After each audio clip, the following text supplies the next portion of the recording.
Кейбір зерттеу нәтижелеріне қарағанда, шаштың ағаруына ағзада В тобы, әсіресе В12 витаминінің жетіспеушілігі себеп көрінеді.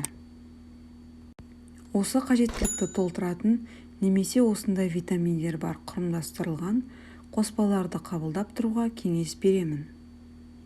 Дегенмен шаш ағаруына басқа да факторлар әсер етеді. Үнемі стрессте жүру, көңіл күйзелісі шаш ағаруын тездетеді. Ең бастысы, ол шашқа түс беретін пигменттер мен олардың құрамындағы меланин мөлшеріне тікелей тәуелді.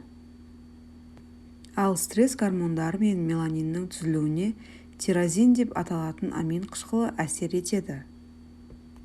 Сондықтан стрессті тежей отырып, күніне 1 граммдай тирозин қабылдау шаш ағаруын тежеуге көмектесуі мүмкін.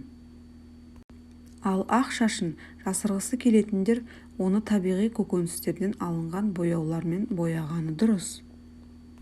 Осы орайда адамды мазалайтын тағы бір нәрсе, әжімге қарсы күреске де тоқтала кетсек дейміз. Терінің қартайып, созылғыштығынан айырылуына негізінен ағзадағы қышқылдану процестері әсер етеді. Өйткені ағзаға үнемі ауа әсер етеді. Одан бөлек, егер адам темекі шегетін, немесе түтіні көп ортада жиі болатын, үнемі күнге қыздырынуды ұнататын болса, ол әжім түсуін тездетеді. Ал ағзадағы қышқылдануды барынша тежеу үшін мынадай тәсілдер қолдануға болады. Сәбіз помидор, А витамині мол, жемістер мен көкөністер, С витамині көп, және жидектер мен қызыл түсті жүзім. Антицианидиндері бар, жеп тұру керек. Бұлардың қышқылдануға қарсы әрі жақсы қоректік әсері бар. Бұдан бөлек, тағамға антиоксиданттар, аптап кезінде күн сәулесі әсерінен қорғайтын кремдер қолданған дұрыс. Теріні ылғалдап, суды жеткілікті мөлшерде ішу оны құрғаудан қорғап жұмсартады.